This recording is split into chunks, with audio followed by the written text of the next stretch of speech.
Saya kira kita harus melakukan tahap-tahap yang agak panjang untuk memahami berpikir itu apa, alatnya bagaimana, struktur dan mapping yang disebut mesin berpikir itu apa. Jadi selama ini kan ngomong berpikir kan kita tidak paham amat dengan otak kita. Terus kita ditipu ada otak kanan, otak kiri, otak belakang, pojokan, ono utuk pojokan, ono utuk rodok nisor, rodok ndukur, ono pucuke utuk barang itu sesuai untuk dari komoditas kabeh. Saya ingin mengembalikan Anda kepada ini bisa pragmatis ya. Anda punya kritisisme pragmatis pakai pikiran yang jujur gitu tok jane ya cukup ya. Tapi kalau Anda mau jadi pakar atau ahlul fikri, artinya tuan rumah pikiran. Jadi Anda host of the mind ya, host of the mind. Itu Anda kalau bisa gini, kalau saya berpikir ada otak itu kerjanya berpikir. Tapi dia tidak bisa berpikir kalau dia tidak berdialektika dengan akal. Nah, akal ini separuh ada padamu, separuh ada pada Allah. Jadi ubun-ubun itu oleh Allah waktu bayi dibikin lemah, sehingga yang paling harus dilindungi dari bayi adalah ubun-ubun.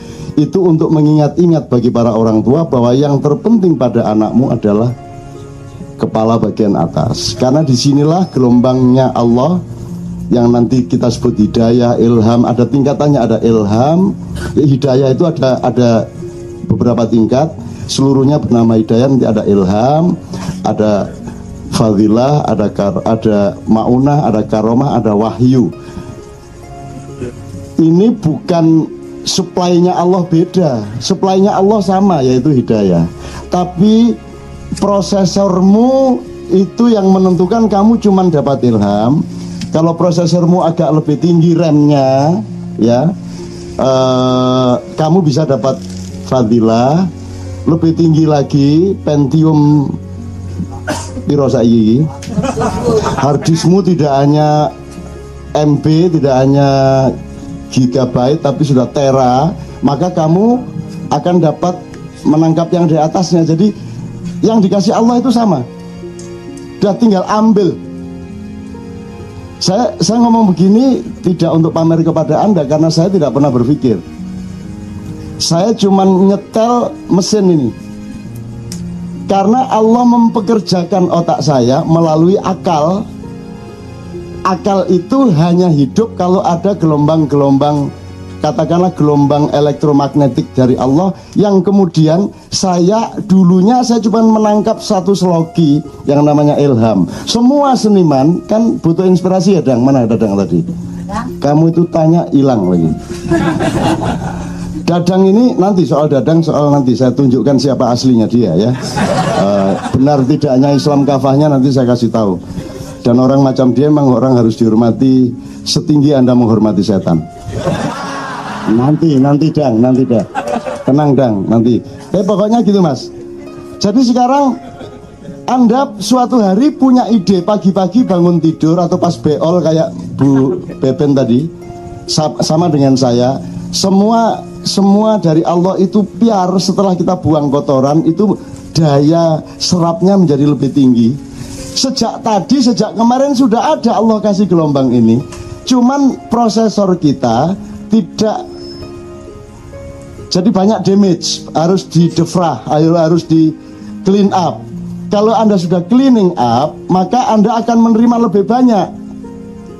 Meskipun Allah kasihnya terus-menerus sama. Jadi Allah tuh kasih hidayah itu terus-menerus tanpa batas. Cuman orang sekarang seniman aja ngomong inspirasi bahasa Indonesianya ilham. Ilham aja nggak diurus beneran. Dipikir ilham itu kamu cari terus dapat. Enggak. Ilham itu sudah jelas ada. Kamu tinggal membangun software, kamu akan jadi programmer hidupmu sendiri kamu. Maka kamu akan dapat ilham. Software saya lebih tinggi kompatibilitasnya, saya akan dapat fadilah, maunah, karomah, wahyu yang mungkin kita tidak mungkin. Karena kalau wahyu itu softwarenya dan hardwarenya harus Allah langsung yang memprogram. Dengan asisten-asistennya namanya Jibril. Makanya Muhammad dibersihkan dadanya. Sesungguhnya yang dibersihkan dadanya itu agar supaya dialektikanya dengan kepala itu menjadi refresh beneran. Dan setelah dibersihkan itulah dia mendapatkan wahyu. Bukan dibersihkan loh Muhammad. Muhammad ditingkatkan softwarenya, di refresh sehingga dia mendapat wahyu. Kita mungkin tidak akan dapat wahyu karena kita tidak bisa refresh sampai setinggi itu. Jadi cara berpikir itu sebenarnya pahami dulu struktur itu. Jadi saya tidak pernah, misalnya saya nulis sudah 40 tahun lebih, dan saya tidak pernah mikir selama nulis. Tanya sama Mas Hedi, ini pimpinan Gatra di belakang saya ini. Dia tahu dari dulu, dikenal saya sudah 30 tahun lebih, dan dia tahu saya nulis itu tidak pernah mikir, tak tulisnya gitu dok. Karena yang bekerja bukan saya, kan otak saya bukan saya. Saya kan saya, otak saya kan tangan saya bukan saya, tangan saya ya tangan saya, ngerti ya? Maka otak saya juga bukan saya, maka saya tidak lelah. Sama Ian kayak gini nih, terus sebulan entah berapa kali sampai pagi tidak lelah. Kenapa? Karena saya tidak ikut bekerja. Saya mempekerjakan onderdil yang sudah disiapkan oleh Allah. Yang ada yang langsung Allah program, ada yang saya harus bekerja sama untuk memprogram. Ini kalau mau ruwet deh. Kalau mau ruwet. Tapi kalau Anda tidak mau ruwet, kalau Anda tidak paham ini juga nanti kejebak-jebak. Kejebak-jebak itu artinya Anda gampang gumun, gampang wali. Akhirnya Anda ikut tur untuk mengunjungi wali ke-10, Kiai Haji Abdurrahman Wahid. Terus sekarang ada Wali Songo Jawa Timur. Jadi Wali Songo Jawa Timur itu berarti Sunan Kudus tidak ikut, Sunan Kalijogo tidak ikut, Sunan Gunung Jati tidak ikut, Sunan Muria tidak ikut karena mereka Jawa Tengah. Ini Wali Songo Jawa Timur, jadi kurang 4. Jadi didolek-dolek no papat sopo diwalek-walek no lah. Kiai sopo. Nah zaman dulu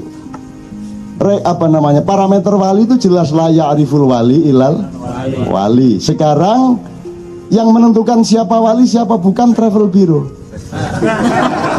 Travel bureau itu pun siapa wali siapa bukan yang 9 orang ini ditentukan berdasarkan praktisnya bis mencapai tempat itu.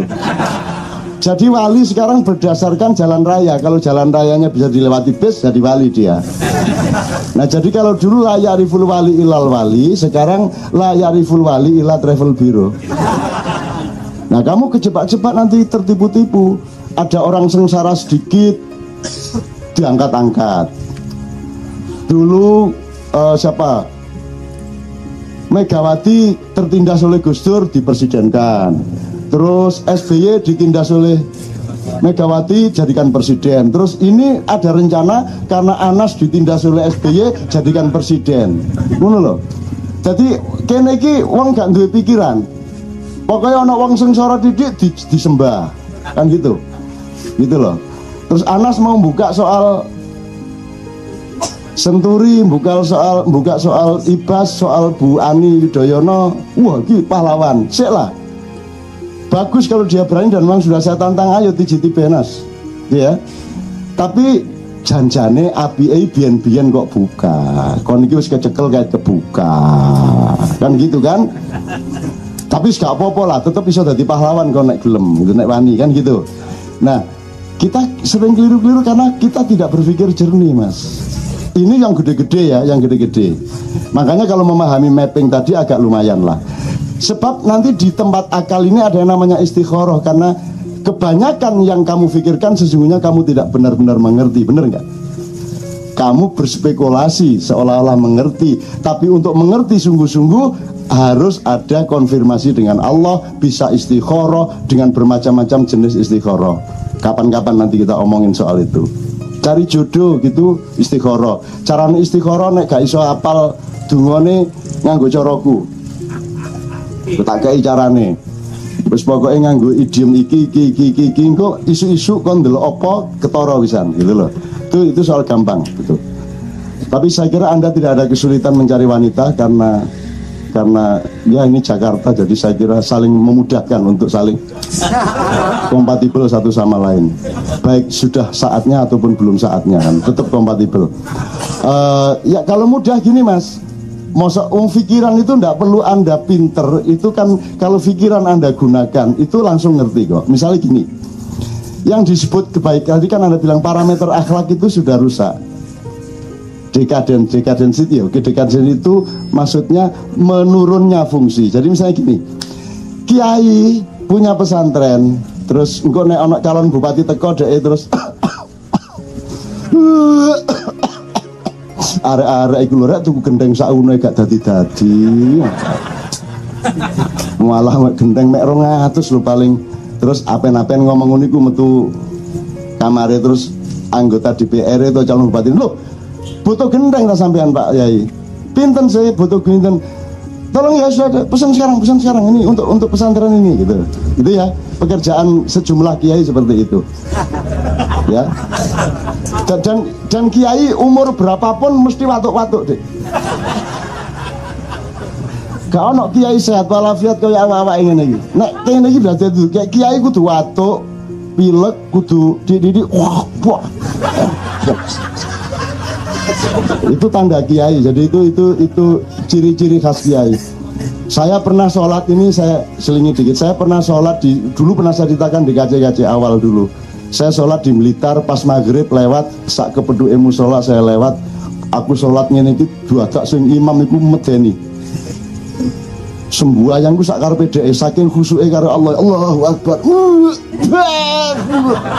Terus ini ada jendela kecil di mana? Ar-Rahmanir Rahim Maliki Yaumiddin. Iya karena Abu Tua iya karena sain itina siratal mustaqim siratal ladzina an'amta alaihim. Aku ngene Mas lu. Iki sholatnya opo koyo ngene. Jadi karena dia sholatnya kokur. Sami Allahu liman hamidah. Saya selama sholat melihat dia nggak inget Allah sedikit pun. Ya tau bang dia sangat dramatis toh. Allah kalah. Terus saya bilang sama Allah gini, menjelang akhir tahiyat saya terus ingat ya Allah, selama 3 rakaat ini saya tidak ingat Engkau ya Allah. Aku mohon maaf, biar untuk kesopanan saya akan ikutin sampai tahiyat akhir, nanti saya akan pindah musola, saya akan sholat lagi. Gitu. Saya ngomong begitu sama Allah dalam hati. Terus sampailah akhir tahiyat, assalamualaikum ini. Terus noleh, Gusti Allah gak rewel kok raimu rewel ya apa? Wah Melayu aku Mas.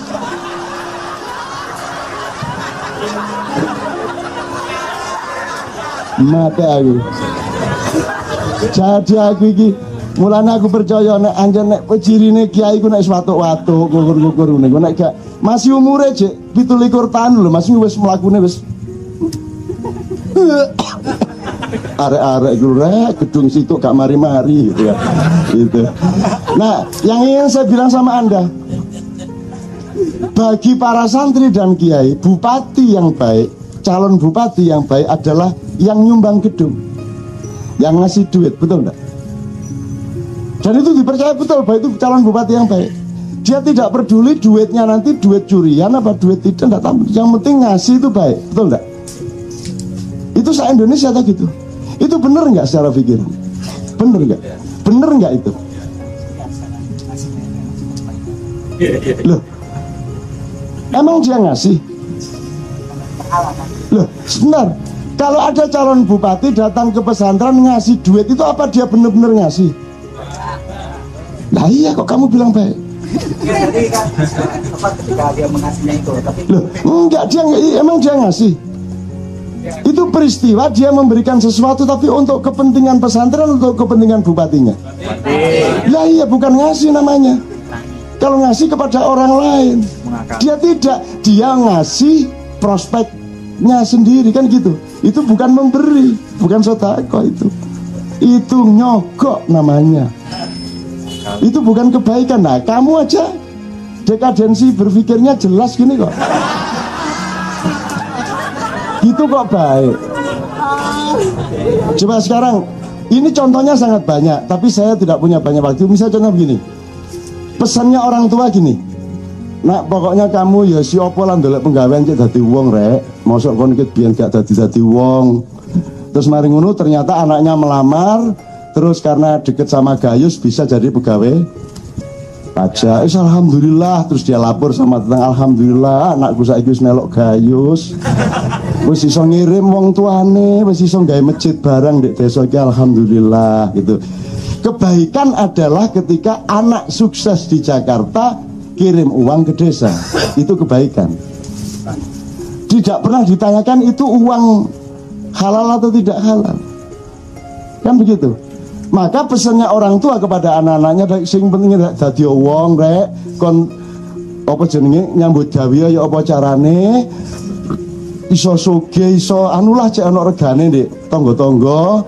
Sing penting ojo lali sholat lo ya, kan gitu kan? Yang penting jangan lupa sholat. Kalau punya duit ya umroh, kan gitu kan? Nah ini baik apa buruk? Saya tanya sama Anda. Loh, gini loh. Pokoknya kita cari kekayaan, cari karier sebisa mungkin, semaksimal mungkin, asal tidak lupa sholat. Baik enggak? Nah, karena Anda enggak punya wacana. Anda enggak ngerti primer sekunder. Menurut Allah, wabtaghi fima atakallahu darul akhirah wala tansa nasibaka minad dunya. Wahai manusia, di dalam perjuanganmu untuk mencari aku di akhirat nanti, jangan lupa nasibmu di dunia. Yang primer yang mana? Loh, ini kalimat Allah ini loh. Dalam perjalananmu mencari aku di akhirat, jangan lupa nasibmu di dunia. Yang primer mencari Allah. Kalau mau dipraktiskan, yang primer itu akhirat apa dunia? Nah kalau pesannya orang tua tadi, dunia. Sing penting ojo lali sholat. Nyolong-nyolong gak apa-apa ya. Korupsi sing akeh, sing penting umroh ya. Kan gitu kan. Itu kan cara berpikir masyarakat kita tuh. Betul enggak? Dan bagi koruptor kayak apa begitu ngekei duit gawe masjid dadi wong apik tuh. Karena masyarakat sendiri tidak punya parameter berpikir yang benar. Masyarakat dengan bodoh menyerahkan seluruh urusan kepada negara. Baik buruk diserahkan kepada hukum. Goblok. Goblok itu. Hukum itu tidak mampu untuk mengurusi kebaikan, kebenaran sampai tingkat yang diperlukan manusia. Hukum itu taunya satu level kecil. Orang nyopet, yang dilihat nyopetnya, dia tidak pernah bertanya kenapa nyopet. Betul enggak? Karena hukum itu paling rendah. Di atas hukum ada akhlak, di atas akhlak ada takwa, karomah, kemuliaan dan seterusnya. Gitu loh Dek. Sekarang gini, Ariel sudah dihukum toh? Sudah dihukum toh? Udah tak beres toh? Sekarang jadi nabi.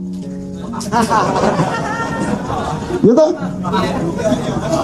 Sekarang menjadi orang besar. Sekarang menjadi selebritis nomor 1.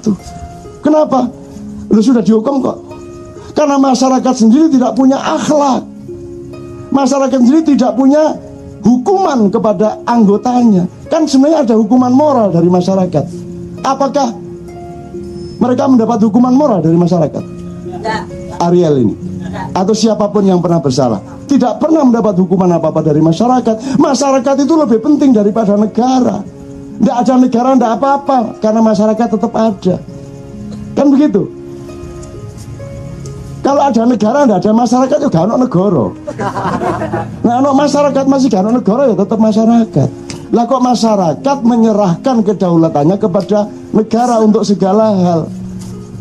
Terus nanti kamu rewel loh, kok cuman segini hukumannya, kok cuman segini hukumannya. Lah salahmu dewe, kamu sendiri tidak ikut menghukum.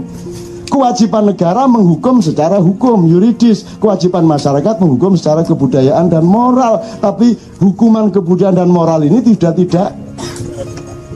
dipegang oleh masyarakat, dicium tangannya. Loh, saya tidak anti Ariel loh. Kasihan loh Ariel ditempatkan di tempat yang tidak semestinya. Maka kalau saya menyebut Noah, saya tidak Noah. Itu Noah, jelas Nuh loh, gini Noah gitu. Ya gak apa-apa lah. Itu tadi ya kasusnya Noah. Mulanya aku nyebutnya ya tegas Noah gitu. Itu kalau saya. Loh, tapi saya tidak masalah, tidak masalah. Nah anjane kon koyo ngono ya monggo sakarep begitu loh Mas ya.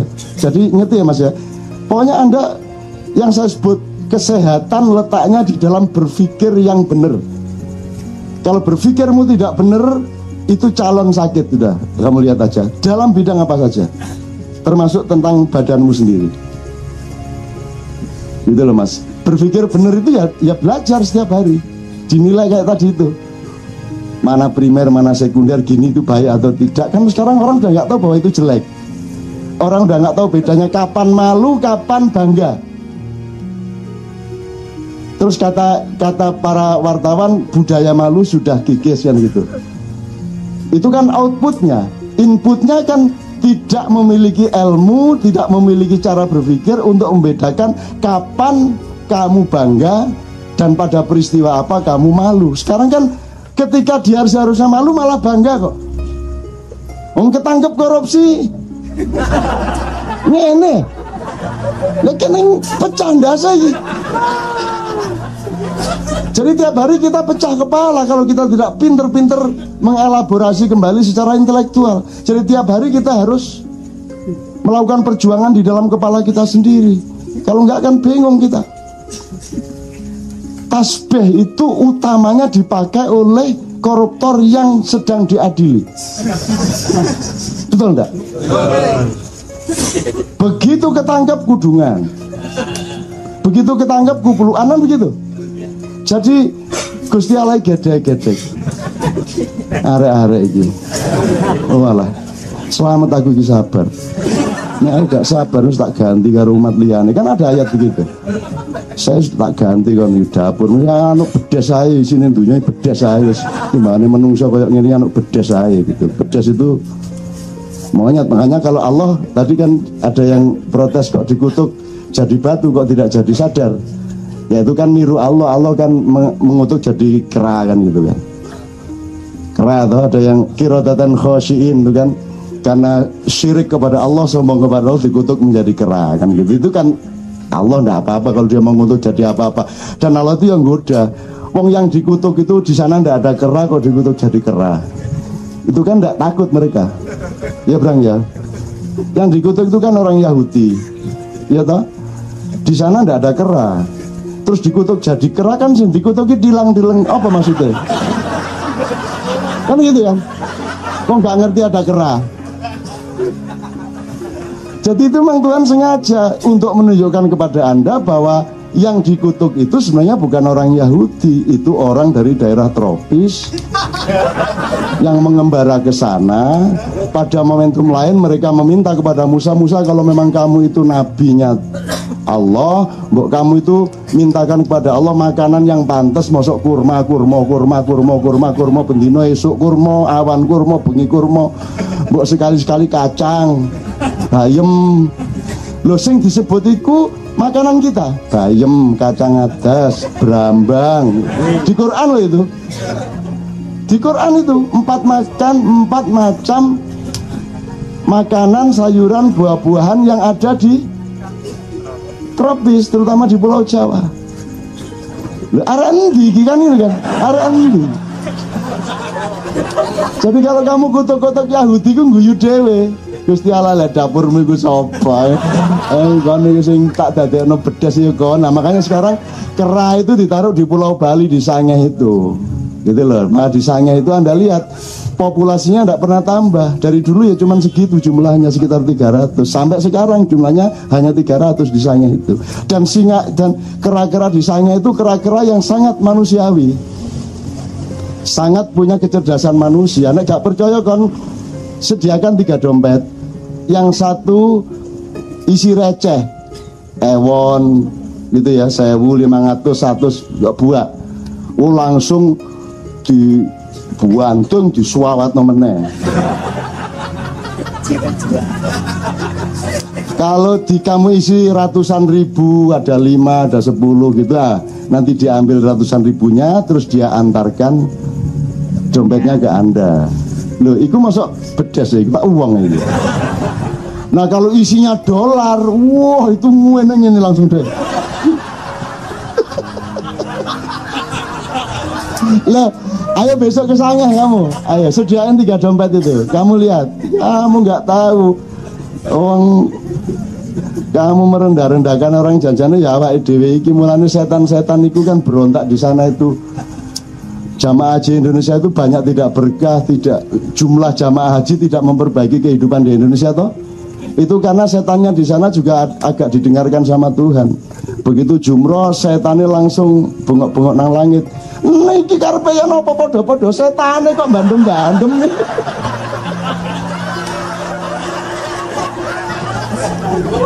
Untung loh mereka tidak diizinkan Allah untuk agak eksplisit.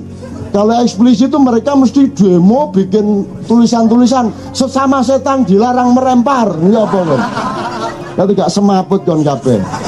Untung loh Allah melarang wis gak apa-apa kon sing penting kon minggir aja gak kena kan gitu kan. Itu kalau setan diizinkan demo bayangin. Terutama Dadang pemimpinnya paling depan itu. Lu jangan rendahkan setan, saya pindah ke Dadang, jangan rendahkan setan. Setan itu orang makhluk Allah yang sangat menderita. Makanya kurus toh. Karena dia tidak diberi kesempatan untuk menjadi manusia. Dia diberi peluang hanya untuk menjadi trainernya manusia. Dia orang yang mengkursus manusia untuk menjaga dan membangun akhlaknya. Dibutuhkan sparring partner yang namanya iblis dan setan. Nah mereka tugasnya tugas yang penuh penderitaan. Maka mereka tidak masuk surga, tidak masuk neraka. Nggak ono ceritanya iblis dijanjikan Allah masuk neraka. Yo gak kerasa podo genine kok. Kan begitu. Jadi Dadang itu menjalankan Islam secara kafah karena dia sepenuhnya menjadi Dadang. Seadanya ya seperti itu. Kafir loh. Kafir itu artinya petani loh. Angel meneh lagi. Kafir itu artinya menutupi, cover bed. Cover bed itu kain untuk menutupi kasur. Jadi kata kafir sudah menjadi bahasa Inggris. Cover bed, to cover itu untuk menutupi. Yang melakukan namanya kafir.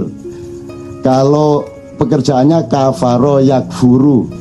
Kamu yang sholat itu tiap hari itu kamu itu sesat. Buktinya kamu bilang ihdinas siratal mustaqim. Karena kamu belum mustaqim, kamu masih sesat. Apa kurang jelas itu? Jelas sekali.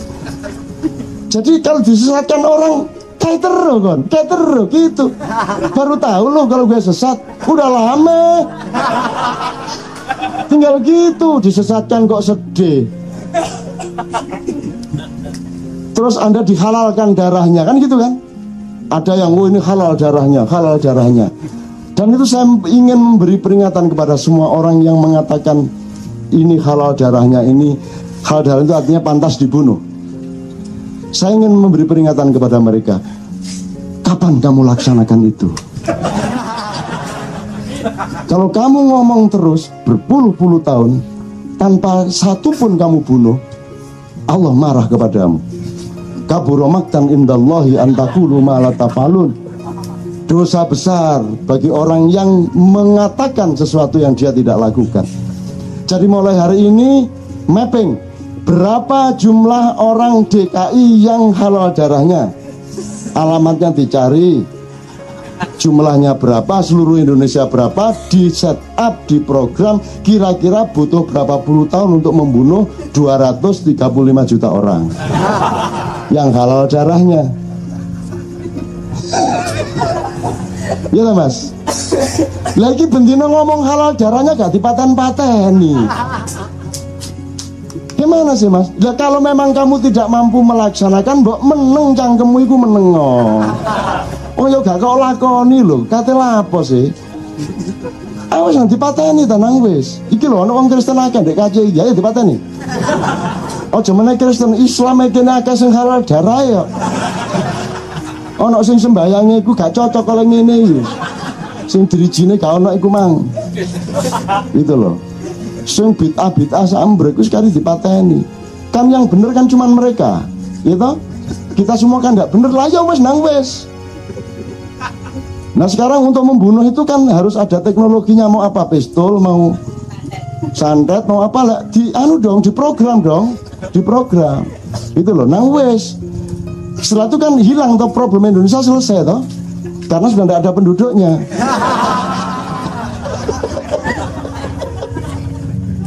Oke, itu ya pertanyaan terakhir tadi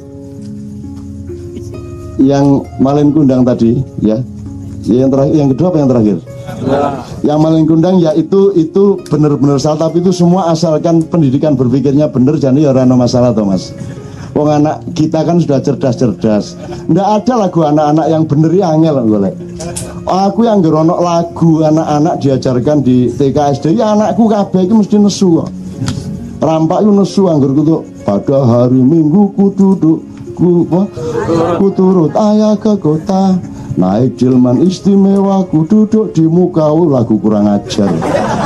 Anakku kasih JSD lu kok kurang ajar pio duduk kok di muka itu ya di kursi lah duduk di muka.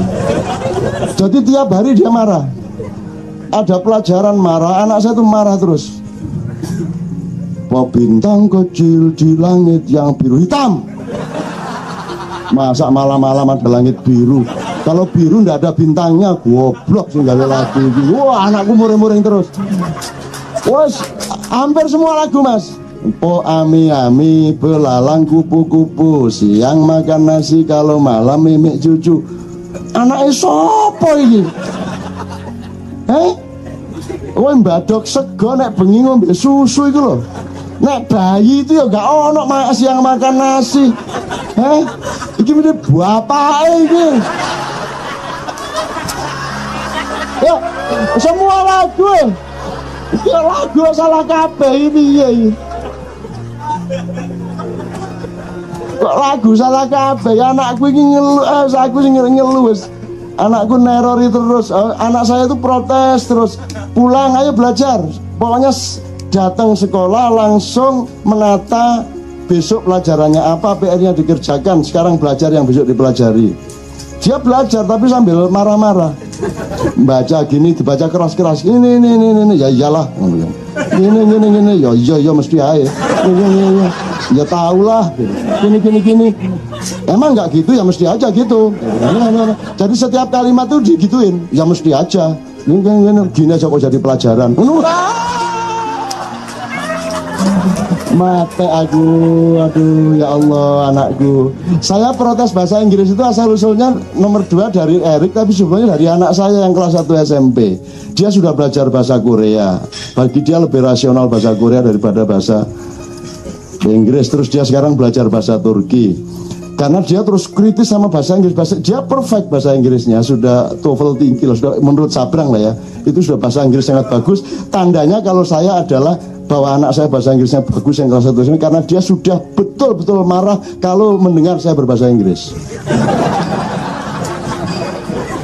Kalau dulu masih udah nggak usah gitu, sekarang ayah nggak usah bahasa Inggris, jelek. Ya wes.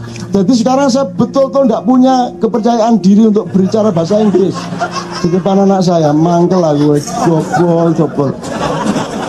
Walek. Wes, anak saya kelas 1 SMP udah bagus bahasanya dan saya betul-betul dilarang. Kemarin tuh saya masih coba sekali-sekali sak kata 2 kata, please gitu kan. Ya nggak usah bahasa Inggris, jelek. Waduh, ya. Bisa kamu cara Jawa karaku, ya jangan cara Jawa aku ya raiso deh ngomong ini. Nah, gitu teman sekalian. Jadi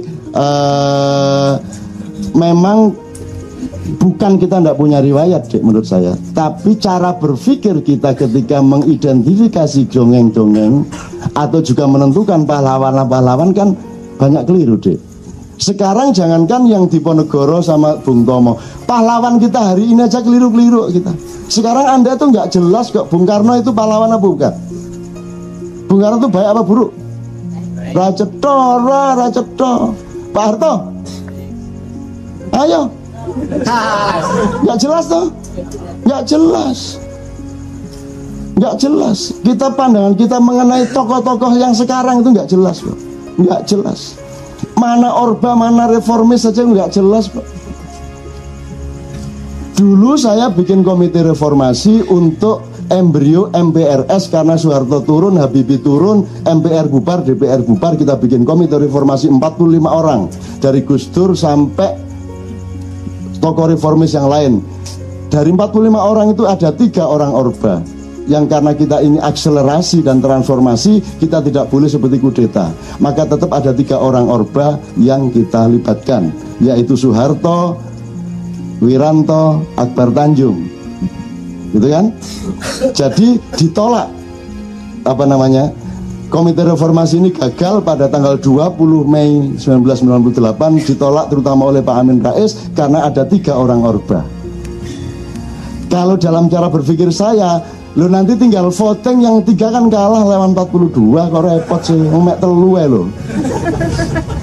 Padune rawani dep-depan karo Pak Harto kok gitu kan. Akhirnya gagal, akhirnya Habibie turun, nggak jadi reformasi toh, Habibie naik kok. Lo reformasi kok presidennya mudun, wakil presidennya munggah, lah padha ae iku. Kudu reformasi kurang matul iku jenenge. Gitu loh. Nah terus gagal. Kemudian beberapa saat kemudian Wiranto, Akbar Tanjung ikut jenenge di Golkar itu konvensi untuk jadi presiden tuh loh.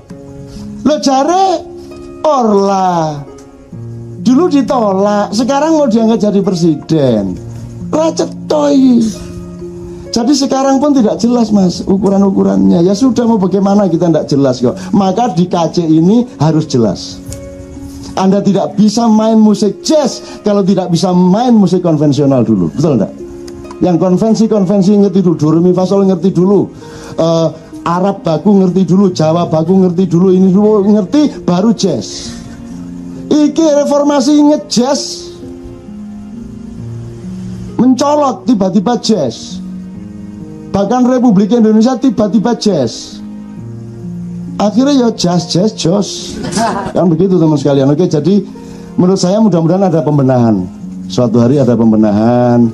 Kan sudah ada kritisisme terhadap pahlawan-pahlawan kita. Misalnya Arupalaka pahlawan apa mengkhianat? Ada ingat enggak? Selama ini dalam buku sejarah Arupalaka itu pahlawan apa mengkhianat? Pengkhianat. Sebenarnya pahlawan itu mengkhianat, tergantung cara melihatnya. Arupalaka itu bangsanya dijajah oleh Sultan Hasanuddin. Dia bertentangan sama Hasanuddin. Terus dia dibantu Belanda melawan Hasanuddin. Waktu itu belum ada Republik Indonesia, yang ada masyarakat Mandar, dijajah oleh Goa. Kan begitu? Betul enggak? Pahlawan bukan Arupalaka. Bahwa sama Belanda lah, sakarpe dia dibantu siapa aja. Belum ada Indonesia. Waktu itu justru yang sekarang kita pahlawakan waktu itu penjajah. Jadi semua tidak mesti. Menurut saya KAC ini di samping kalau ada waktu memang kita coba lakukan pembenahan dan refreshing berpikir yang benar mengenai pahlawan. Kalau kita universalkan aja lah, sudahlah pokoknya mulai hari ini kita benar berpikirnya. Dah itu sudah lumayan. Jadi orang Sunda nggak usah benci sama orang Jawa. Di Jombang nanti saya usulkan dibikin ada jalan Siliwangi deh. Jalan sopo. Jadi jalan Gajah Mata, jalan Mojopahit ya dibikin di Bandung apa di mana gitu loh. Di Surabaya sudah ada kok jalan Siliwangi kok, enggak ada masalah kok. Orang Sunda masa marah terus sama orang Jawa sampai akhirat kan enggak lucu. Hanya karena Gajah Mada melanggar aturan Mojopahit sendiri, mencegat rombongan Prabu Siliwangi di jalan, sehingga terjadi perang bubat.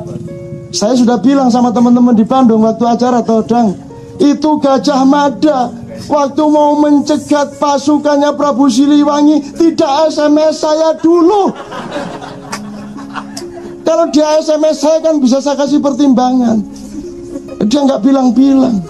Sama dengan para yang tertangkap. Dulu waktu kamu punya proyek dan ambil, kamu udah ngajak saya. Setelah tertangkap kamu rame-rame ke rumah saya. Saya nggak akan sebut namanya, tapi sudah berduyun-duyun ini. Gitu loh. Aku ngono kok niku rek nyolong gak kondo-kondo. Saiki ketangkep kon njaluk tolong aku. Aku kok ciapes aku iki. Bagian petua iki biyen iki. Mbok kan nek pas nyolong kok aku dijipat-jipat titik. Gak mobile ya knalpot ta apa. Oke, saya kembalikan pada Rusdi. Kalau bisa ceritakan sedikit tentang peristiwa ketemunya tokoh-tokoh PKS warga Kangen, apa yang kita tahu sepertinya? Oh, saya tidak, saya harus menjaga etika juga karena semua masih sedang berlangsung. Jadi karena Anda sudah sebut, memang teman-teman PKS 2 hari setelah Pak Lutfi Hasan ditangkap, Presiden yang baru Anies dan 40 orang PKS pusat langsung datang ke Katipiro. Kemudian begitu sprindik bocor, kemudian diumumkan benar oleh KPK. Yang bersangkutan juga Jumat yang lalu bersama saya 4 jam di rumah, terus saya antar ke airport. Nah sekarang semua sedang dalam proses. Saya kira tidak baik kalau saya menceritakan di sini karena saya khawatir nanti ada bocor-bocor di media massa. Biarkan itu kita proses, karena semua masih punya kemungkinan untuk berbuat baik. Saya tidak akan bela yang salah jadi tidak salah loh Mas. Yang salah tetap salah, tetapi orang yang salah tetap bisa berbuat baik. Bener nggak Mas? Gampangannya gini deh, Anda maling di sebuah desa, tapi suatu hari ketika ada perampok datang, Anda sebagai maling desa itu ikut membela desa itu, boleh toh? Dengan menangkap perampok itu. Nah, jadi orang bisa punya fungsi yang bermacam-macam dan sedang saya usahakan itu. Jadi kalau bisa ya tibeh lah, mati siji mati kabeh. Buka wanita ga, sekarang hidupmu ini mau apa? Kamu mau Ciko apa mau Hondo?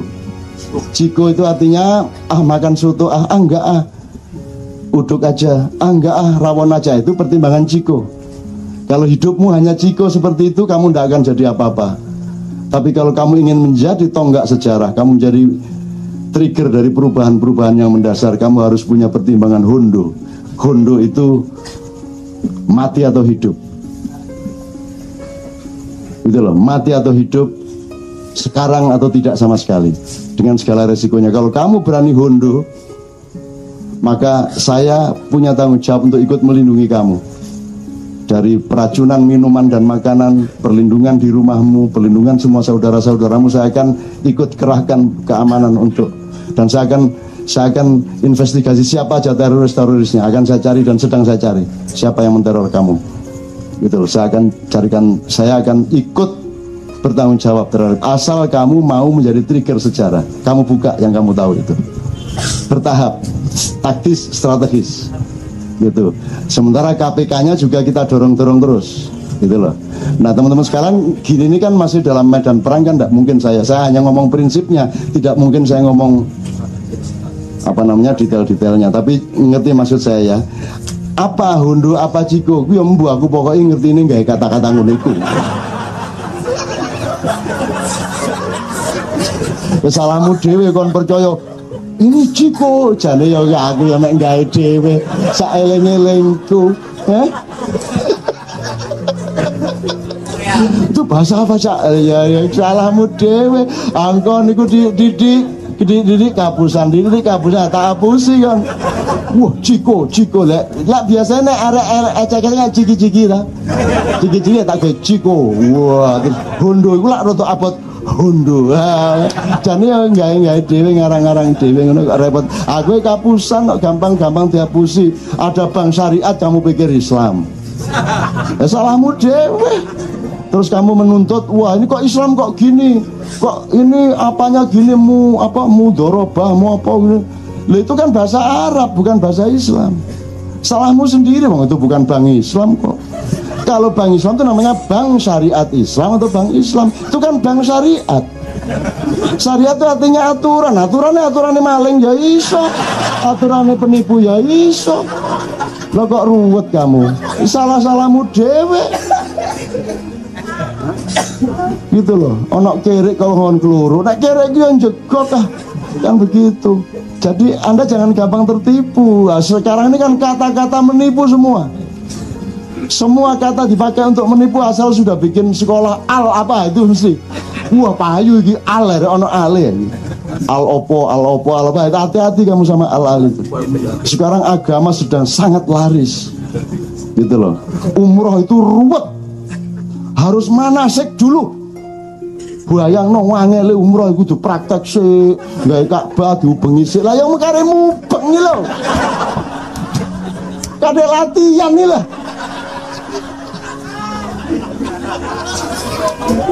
Nggak perlu ndonga, nggak perlu apa. Emang apa doanya? Itu cuman anu lah, cuman sedikit lah, halo Bandung gampangannya. Cuman labbaik Allahumma labbaik, cuman itu tok kok.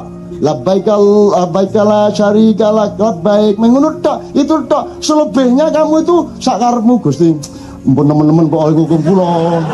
Ya Allah, mosok kula mboten rapi-rapi. Ya Allah, gak masalah. Terus Rahman Rahim sampean niku kayak orang Madura lah. Begitu dagangannya gak payu ngene sore-sore. Jare Rahman Rahim sampean niku.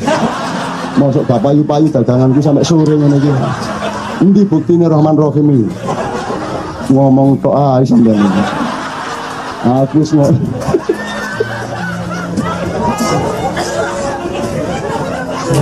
itu saya cerita-cerita gitu, pokoknya orang Arab campur Madura lebih sadis lagi.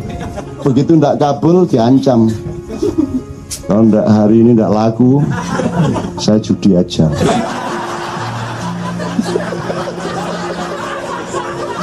Gusti Allah gopo kabeh brel dipayakno brel.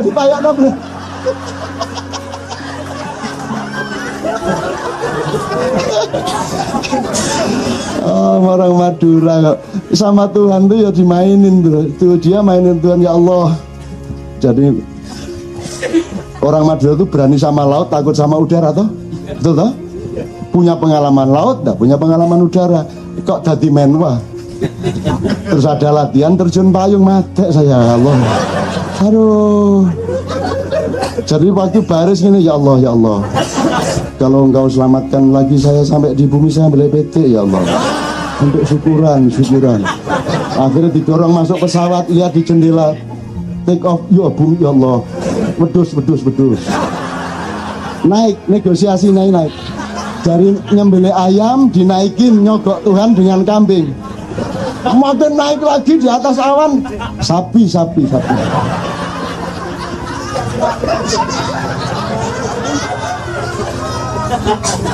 Udah, baris, pasukan. Akhirnya baris depan pintu disorong. Sapi. Disorong, tiga sapi, terjun. Jadi janji nyembelih 3 sapi kalau selamat sampai di bumi. Alhamdulillah dia masih sadar untuk ngelepas ininya. Layar terbuka, dia terjun dengan tenang sampai di bumi. Dibuang ini parasit menggerik. Mas yo saya ndak beli sapi kate lapo sampean.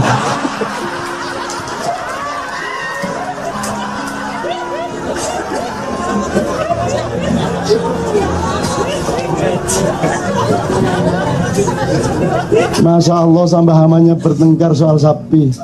Masa sampean nagih sapi sampean maha kaya, apa gunanya?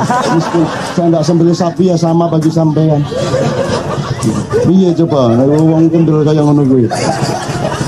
Agama rusak kabeh. Gitu loh, makanya agama di Madura itu bukan Islam NU. PT NU kabeh. PBNU kabeh NU kabeh sebagai NU, agamane NU.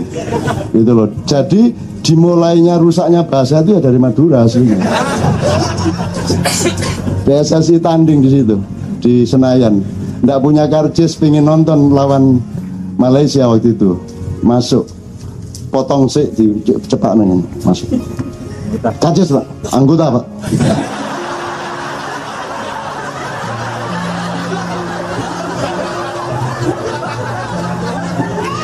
Masuk pintu kedua, karcis anggota. Sini bentar, anggota apa? Anggota koperasi pak.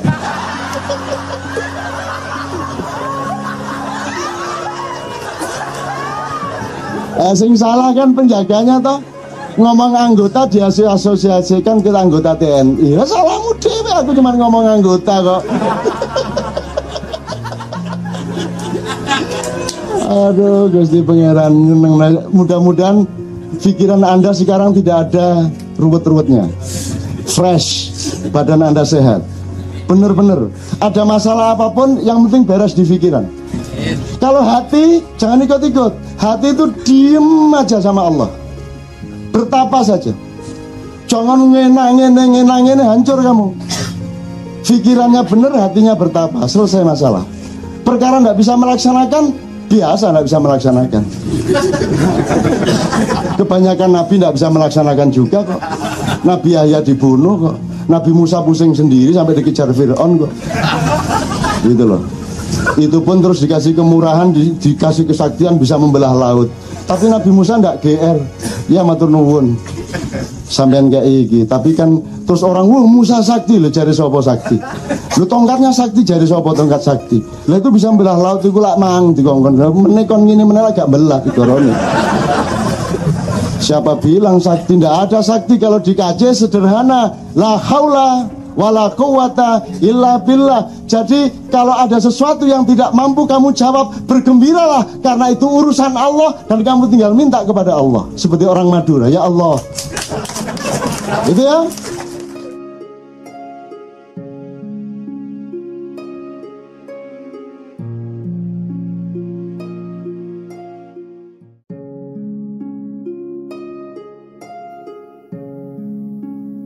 Assalamualaikum warahmatullahi wabarakatuh.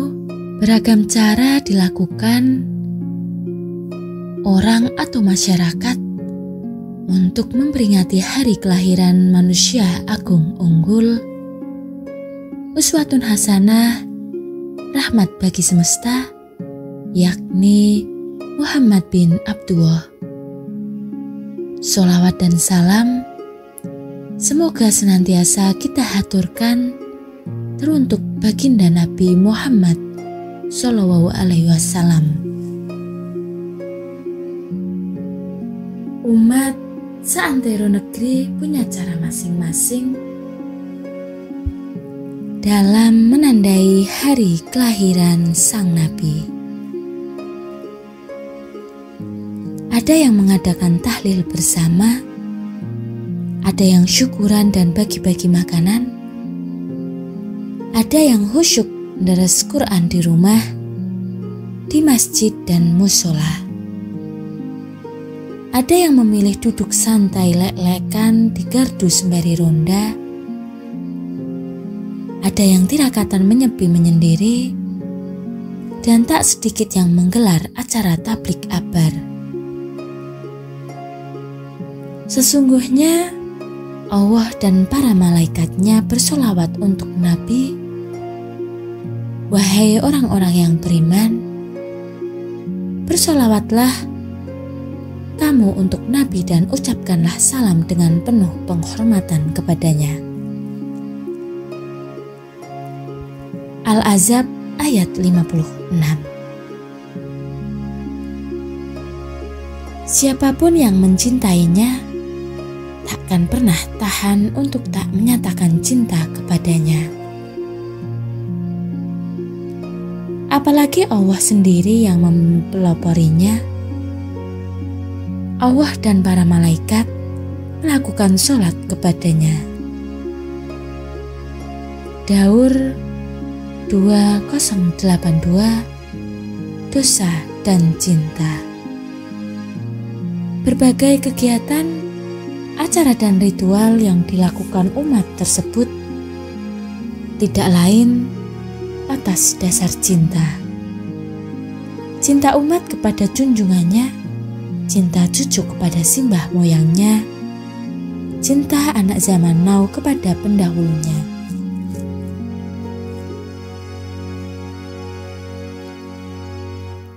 Cinta kepada sang juru syafaat di hari kiamat. Siapapun yang mencintai Muhammad tak akan pernah tahan untuk tak menyatakan cinta kepadanya.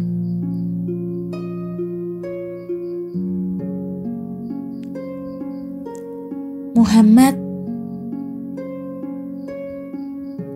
adalah cahaya pelita bagi semesta, bahwa sebelum Muhammad lahir, Allah terlebih dahulu menciptakan bagian darinya menjadi Nur Muhammad. Cahaya benderang, kilang kumilang, sampai akhirnya Alam semesta ini diciptakan Tuhan dikarenakan kelak Nur Muhammad akan diaplikasikan dalam wujud seorang manusia mulia, ahsanu takwim, yang bernama Muhammad bin Abdullah.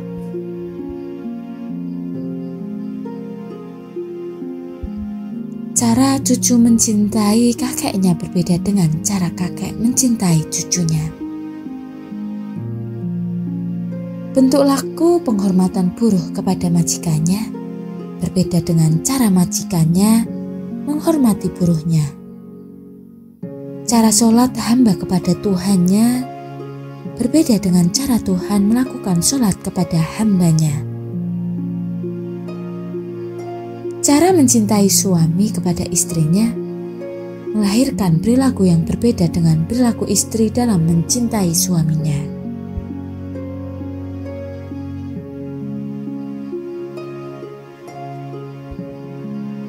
Wajib bagi seorang suami untuk memanjakan istri, sebab istri di hadapan suami itu bagi saya tak ubahnya seperti bayi yang selalu minta digendong, diemong, dielus-elus, diperhatikan dan disayang-sayang.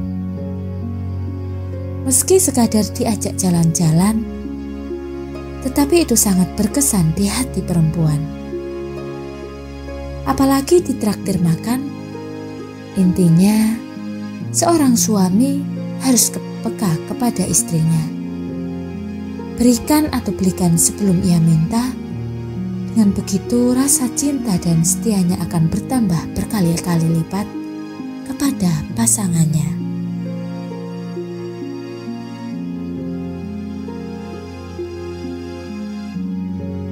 Beda lagi seorang istri dalam mencintai suami. Bagi saya, cara mencintai istri cukup sederhana. Kuncinya, apapun yang telah diusahakan seorang istri kepada suami, hargailah.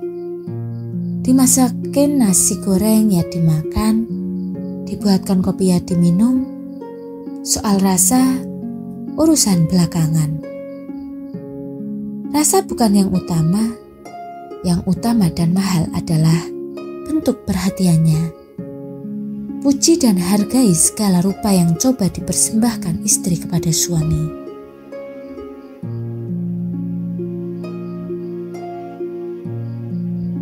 Diriwayatkan suatu ketika Nabi Daud bertanya kepada Allah,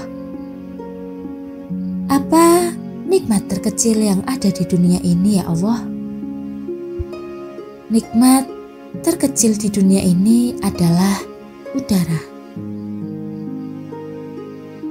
Udara yang setiap saat engkau hirup dan hembuskan. Lalu apa nikmat yang terbesar di alam dunia ini ya Rabbi? Muhammad. Muhammad adalah nikmat terbesar bagi seluruh alam jagat raya. Sedahsyat itukah Muhammad sehingga Allah kabarkan kepada Nabi Daud bahwa Muhammad adalah nikmat paling besar, spektakuler, brilian dan amazing. Coba kita tengok lagi surat Al-Ahzab ayat 56 tadi. Saking mulianya, Allah dan para malaikat pun bersolawat untuk Muhammad. Kalau Allah saja yang aziz, yang jabar, al-mutakabir bersolawat untuk Nabi, bagaimana mungkin kita tidak ikut melakukannya? Kita yang butuh Allah dan Rasulullah, maka harusnya kita setiap saat, setiap waktu merayu dan memuja-muji Kanjeng Nabi. Dengan harapan kita kelak diakui sebagai umatnya, dan umatnya. Landasan para hamba berittiba kepada Rasulullah Muhammad adalah cinta. Karena cinta, untuk cinta, bermula dari cinta, berakhir pada cinta.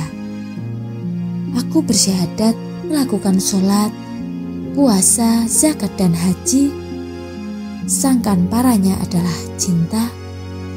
Aku beriman kepada Allah, para malaikatnya, kitabnya, rasulnya, hari akhir, serta qada dan qadar. Sangat mengakar rasa dalam jiwa, sangat tegak pemahaman di pikiran, serta sangat nyaman dalam laku, karena berhulu dan berhilir cinta. Asal muasal penciptaan adalah Tuhan. Berasal dari Tuhan dan menuju ke Tuhan. Innalillahi wa inna ilaihi raji'un. Kehidupan ini adalah berputar, yang mana pangkal ujungnya adalah Allah. Berhulu dan berhilir pada Allah, agar perjalanan kita dari dan menuju Allah selamat. Terdapat garis yang menghubungkannya.